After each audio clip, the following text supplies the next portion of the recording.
স্বামীর কবরের পাশেই চিরনিদ্রায় শায়িত হবেন বাংলাদেশের প্রথম নারী প্রধানমন্ত্রী বেগম খালেদা জিয়া।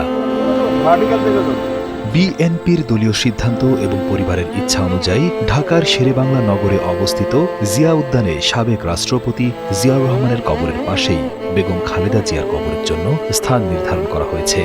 আগামী ৩১ ডিসেম্বর রাষ্ট্রীয় মর্যাদায় তাকে দাফন করা হবে। ১৯৮১ সালে ৩০ মে ভোরে চট্টগ্রাম সার্কিট হাউসে এক ব্যর্থ সামরিক অভ্যুত্থানে প্রেসিডেন্ট জিয়াউর রহমান নিহত হন।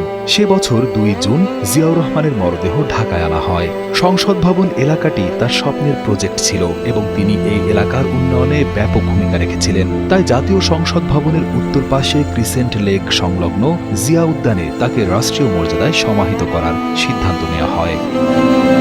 জিয়াউর রহমানের সমাধিটি বর্তমানে একটি আধুনিক স্থাপত্যের নিদর্শন। কবরের মূল অংশটি গোলাকার এবং স্বচ্ছ কাচের ছাদ দিয়ে আবৃত, যাতে দিনের আলো সরাসরি কবরের ওপরে পড়ে। এর চারপাশে মার্বেল পাথরের শৈল্পিক কারুকাজ এবং পুরো এলাকাটি গাছপালা ও প্রশস্ত হাঁটার পথ দিয়ে ঘেরা।